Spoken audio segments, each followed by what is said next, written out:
दोस्तों नमस्कार। दोस्तों 5 फुट 2 इंच का अरविंद केजरीवाल जब राजनीति में आया था तो उसने ऑलमोस्ट हर एक राजनेताओं पर भ्रष्टाचारी होने का आरोप लगाया था। शुरुआत उसने कांग्रेस के नेताओं से किया था। उसके बाद उन्होंने देश के ऑलमोस्ट सभी राजनीतिक पार्टियों के ऊपर भ्रष्टाचारी होने का आरोप लगाया और उनमें से ऑलमोस्ट सबके पास जाकर वो फिर अदालत में जाकर सबसे उन्होंने माफी भी मांगा। तो ये अरविंद केजरीवाल का चाल चरित्र और चेहरा है। दिल्ली के ऊपर वो 12 साल के मुख्यमंत्री भी रहे और 12 साल के बाद जब उन्हें दिल्ली की सत्ता से उन्हें बेदखल किया जाता है तब वो जाकर पंजाब में शरण ले लेते हैं, जहां पर उनका चमचा भगवंत मान वहां का मुख्यमंत्री बना हुआ होता है। तो अब जब सारे हथकंडों को अपनाने के बाद अरविंद केजरीवाल के ऊपर तमाम तरह के भ्रष्टाचार के आरोप लगे हुए हैं, अब अरविंद केजरीवाल जजेस के ऊपर टारगेट कर रहा है। उन्हें डायरेक्टली जाकर कह रहा है कि आप भ्रष्टाचारी हैं, आप बायस्ड हैं और मुझे आपसे निष्पक्ष जजमेंट की उम्मीद नहीं है। इसके ऊपर हम लोग चर्चा करने जा रहे हैं। तो आइए स्टार्ट करते हैं। दोस्तों मैं विमल शाही आप सभी लोगों का अपने चैनल में स्वागत करता हूं और उम्मीद करता हूं कि आप लोग सब लोग स्वस्थ होंगे एवं मस्त होंगे। सभी राष्ट्रवादियों और सनातनियों से ये निवेदन रहेगा कि आप लोग मेरे चैनल को सब्सक्राइब कर लीजिए और वीडियो को लाइक एवं शेयर भी कीजिए। दोस्तों मामला चल रहा है दिल्ली हाई कोर्ट में। जस्टिस हैं स्वर्णकांता शर्मा और अरविंद केजरीवाल का केस उनके बेंच पर गया हुआ है। तो मामला क्या है? दिल्ली शराब घोटाले में राउज एवेन्यू कोर्ट निचली अदालत ने अरविंद केजरीवाल को बाइज्जत बरी कर दिया। अब अरविंद केजरीवाल को शायद ये पता नहीं है कि कोई भी जब केस होता तो उसमें 2 पक्ष होते हैं। जब एक पक्ष को किसी अदालत से न्याय नहीं मिलता है, इस मामले में सीबीआई को उन्हें लगा कि निचली अदालत ने उनके साथ नाइंसाफी की है, अरविंद केजरीवाल भ्रष्टाचारी है, उसने करप्शन किया है और निचली अदालत ने उन्हें बाइज्जत बरी कर दिया, तो वो हाई कोर्ट में अपील करते हैं। ये एक जनरल सा प्रोसेस है।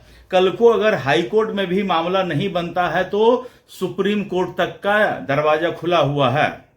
लेकिन अरविंद केजरीवाल जैसा अपराधी आदमी, भ्रष्टाचारी आदमी ये चाहता है कि अगर निचली अदालत ने उन्हें बाइज्जत बरी कर दिया है तो इस देश में अब कोई ऐसा न हो जो उनके खिलाफ ऊंचे अदालतों में उनके खिलाफ अर्जी दायर करे। लेकिन सीबीआई ने दिल्ली हाई कोर्ट में एप्लीकेशन डाला, इस केस के अगेंस्ट में एप्लीकेशन डाला और एप्लीकेशन एक्सेप्ट भी होता है और जस्टिस स्वर्णकांता की बेंच में सुनवाई के लिए जाता है।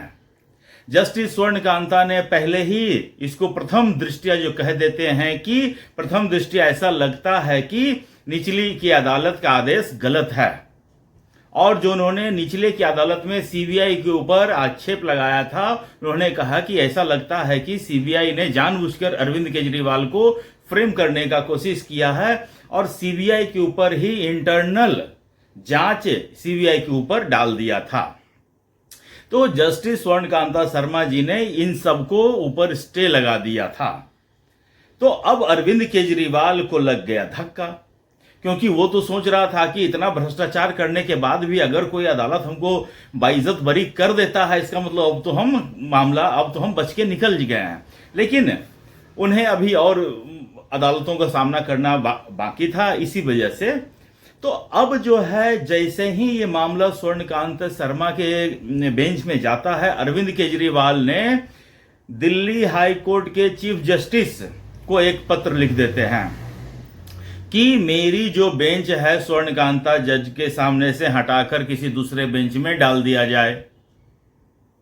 दिल्ली हाई कोर्ट के चीफ जस्टिस ने कहा कि ये एडमिनिस्ट्रेटिव प्रोसेस है, हम इसमें कुछ नहीं कर सकते हैं। हां, अगर जस्टिस स्वर्णकांता शर्मा चाहे तो वो खुद इस केस से अलग हो सकती हैं। उसके बाद अरविंद केजरीवाल जो हैं वो शराब मामले की सुनवाई में स्वयं पहुंच जाते हैं, कोर्ट से अपील करते हैं कि हम स्वयं पहुंचे केस में जाएंगे, पैरवी करने स्वयं जाएंगे, जिस तरह से ममता बनर्जी गई थी। क्योंकि दोस्तों कोई भी वकील अरविंद केजरीवाल ने ऑलमोस्ट 50 वकील कर रखे हैं, लेकिन किसी भी वकील ने ये धृष्टता नहीं दिखाया कि हम जाकर जस्टिस स्वर्णकांता के सामने ये जाके कह सकें कि मैडम आप मुझे बायस लगती हैं, इसलिए आप इस केस से अलग हो जाओ। लेकिन केजरीवाल जैसा धृष्ट आदमी, उसे मैं क्या कह सकता हूं, केजरीवाल के लिए शब्दों का नीच पतित पापी तो बहुत छोटा वर्ड हो गया केजरीवाल के लिए। तो केजरीवाल धृष्ट आदमी की तरह स्वर्णकांता शर्मा के जज के सामने खुद ही अपीयर होते हैं और वो कहते हैं कि मैडम मुझे आप सही से निष्पक्ष ऑर्डर करेंगी या कार्रवाई करेंगे, सुनवाई करेगी, इसका मुझे भरोसा नहीं है, तो आप स्वयं इस केस से अपने आप को हटा लीजिए। और मैं देख रहा था जस्टिस स्वर्णकांता शर्मा कितनी ही गंभीरता से उसकी बात सुन रही थी, कितने धैर्य के साथ अरविंद केजरीवाल के सारे बकवास को सुन रही थी। मैं तो जस्टिस स्वर्णकांता शर्मा के धैर्य की तारीफ करना चाहूंगा कि उसके सामने एक अपराधी, एक भ्रष्टाचारी 5 फुट 2 इंच का बौना खड़ा होकर अपने से कई ज्यादा ऊंचे हैसियत वाली जज को यह कह रहा है कि जज साहिबा आप के ऊपर भरोसा नहीं है, आप बायस्ड हो सकती हैं। उसके बाद अरविंद केजरीवाल ने कहा कि देखिए सत्येंद्र जैन के केस में ईडी ने कहा, सत्येंद्र जैन ने कहा, ईडी ने कहा कि आपके ऊपर भरोसा नहीं है, तो उन्होंने बेंच बदल दिया था। अरविंद केजरीवाल कहते हैं कि आप जो जजमेंट लिखती हैं या बोलती हैं उससे ऐसा लगता है कि मुझे न्याय मिल नहीं पाएगा आपके सामने। कहते हैं कि आपने बिना 6000 पेज का बिना ऑर्डर पढ़े ही आप ये लिख दे रही हैं कि प्रथम दृष्टिया ये गलत है। मतलब कि अरविंद केजरीवाल अब जज को सिखा रहा है कि आपको किस तरह से जजमेंट लिखना है। मुझे तो लग रहा है कि इस देश की सारी न्यायपालिका इस बौने के आगे बौना हो चुकी है, नतमस्तक हो चुकी हैं। मैं तो सुप्रीम कोर्ट के माननीय जज सूर्यकांत जी से कहूंगा कि जिस तरह से ये बौना अपराधी भ्रष्टाचारी आदमी जिस तरह से न्यायपालिका की धज्जियां उड़ा रहा है, इसके 3 इंस्टेंस मैं आपको देता हूं सर, आप सुनिएगा। पहला इंस्टेंस, दिल्ली के चीफ सेक्रेटरी को रात को 12 बजे इसने अपने घर में बुलाया, सीसीटीवी ऑफ करके इसने दिल्ली के चीफ सेक्रेटरी को अपने गुंडे अमानतुल्लाह खान से पिटवाया। मामला चल रहा है। मतलब इस बौने की इतनी हैसियत, ये कहां से इसकी इतनी हैसियत हुई, इसको इतना हिम्मत कहां से आता है मिलॉर्ड कि ये चीफ सेक्रेटरी को अपने घर में बुला के पिटवा देता है गुंडे अमानतुल्लाह खान जैसे 2 कौड़ी के गुंडे से। उसके बाद दूसरा इंस्टेंस में बताता हूं, दिल्ली में राज्यपाल हैं, उनके ऊपर केंद्र सरकार है और अरविंद केजरीवाल दिल्ली में सबसे निचले लेवल पर थे, चीफ मिनिस्टर थे, और प्रधानमंत्री, गृह मंत्री, दिल्ली पुलिस और राज्यपाल, उपराज्यपाल जो भी थे, सबको इसने बेवकूफ बनाकर अपने लिए सारे नियमों को ताक पर रखकर अपने लिए शीश महल बनवा लिया और इसे कहता है कि वो सीएम आवास था। इसे तो अरविंद केजरीवाल को यही लगता था ना कि हम तो दिल्ली से कभी हार ही नहीं सकते हैं। तो ये दूसरा एग्जाम्पल मैं दे रहा हूं, अरविंद केजरीवाल की धृष्टता देखिए कि ये दिल्ली में सबसे निचले पैदान पर है, उपराज्यपाल, होम मिनिस्टर, दिल्ली पुलिस, प्रधानमंत्री मोदी इसको कभी काम करने नहीं देते हैं, लेकिन इन सब की आंखों में वो धूल झोंककर वो अपने लिए शीश महल बनवा लेता है और असंख्य घोटाले कर डाले हैं इसने। तीसरा एग्जाम्पल मैं दे रहा हूं, इसने राज्यसभा की एमपी स्वाति मालीवाल इससे मिलने इसके घर जाते हैं और वहां पर इसके गुंडे, अरविंद केजरीवाल हमेशा 10-20 गुंडे से घिरा हुआ रहता है। अरविंद केजरीवाल को लगता है कि मुझे कभी भी इसकी जरूरत पड़ सकती है, तो अरविंद केजरीवाल ने अपने गुंडे से राज्यसभा की एमपी को अपने घर पर पिटवाया और सारी अदालतें मौन। अरविंद केजरीवाल जैसे अपराधी भ्रष्टाचारी बौने के आगे बौना बन के खड़ी है, नतमस्तक होकर खड़ी है। और आज अरविंद केजरीवाल की धृष्टता, इसका अपराध बोध इतना बढ़ चुका है, इसका अहंकार इतना बढ़ चुका है कि इसने सारी हदें को पार करते हुए हाई कोर्ट के जज के सामने उस जज को कह रहा है कि जज साहिबा, आपसे न्याय की उम्मीद नहीं मिल सकती है। उनको सिखा रहा है कि आपको पहला ऑर्डर जब आप आया तो आपको किस तरह से आपको ऑर्डर लिखना है, आपको पूरा पढ़ना होता है, तब ऑर्डर लिखना होता है। कहता है कि आप अभिवक्ता संघ है एक, वो आरएसएस का लॉयर विंग है, वहां पर अब 4 वर्ग ही हैं। तो आरएसएस के आइडियोलॉजी की हम खिलाफत करते हैं, तो मुझे लगता है कि आप उनकी विचारधारा से मिली हुई हैं, इसीलिए आप उनके सेमिनार में गई थी। तो मुझे लगता है कि आप उनके विचारधारा से इन्फ्लुएंस्ड हैं, तो आप मुझे जजमेंट सही नहीं दे सकती हैं।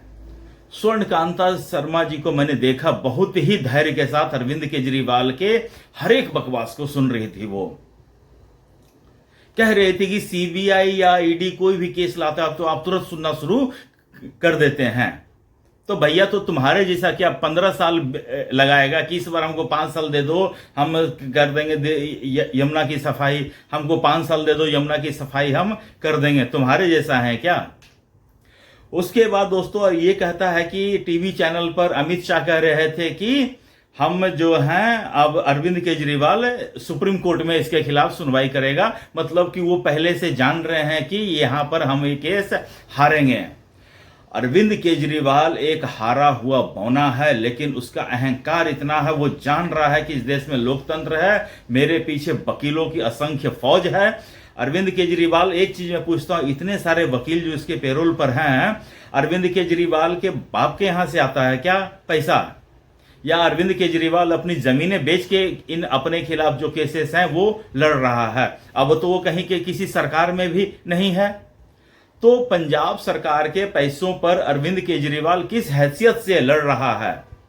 क्या पंजाब में कोई सरकार नहीं है क्या? क्या पंजाब में कोई कोर्ट नहीं है क्या जो इस मामले को देख सके? तो तमाम न्यायिक व्यवस्था को, न्यायपालिका को अरविंद केजरीवाल ने अपने घुटनों पर लाके रख दिया है। और अरविंद केजरीवाल 5 फुट 2 इंच का बौना आदमी, उसे लग रहा है कि आज हम इस दुनिया के सबसे बड़े आदमी हैं। जब इतने न्यायपालिका, हाई कोर्ट के जज की, हमारी आपकी इतनी हैसियत है, इतनी औकात है कि जज के आगे हम कुछ बोल दें। और अरविंद केजरीवाल जैसा अपराधी, भ्रष्टाचारी आदमी, इतने असंख्य अपराध कर रखे हैं अरविंद केजरीवाल ने, उसके बाद जज की आंखों में आंखें डाल के कहता है कि आप भ्रष्टाचार, आप जो हैं बायस्ड हैं, आपके रहते मुझे यहां से नहीं मिल सकता इंसाफ, इसलिए आप मेरे केस से आप हट जाओ। तो ये सारा मामला चल रहा है। जस्टिस स्वर्णकांता ने इनकी सारी दलीलें सुनी और मामला को रिजर्व करके रख लिया है। अब दोस्तों, आप मुझे कमेंट करके बताओ कि आपको क्या लगता है कि जस्टिस स्वर्णकांता शर्मा अपने आप को इस केस से अलग करेंगी? क्या कोई दूसरे, ये केस उनका किसी दूसरे बेंच में जाएगा? ये सब बातें हैं, आगे भविष्य के गर्त में हैं, लेकिन आप अपना विचार रखिए और मेरे चैनल को सब्सक्राइब कीजिए, वीडियो को लाइक कीजिए और अपना ख्याल रखिए, स्वस्थ रहिए, मस्त रहिए। नमस्कार, बाय।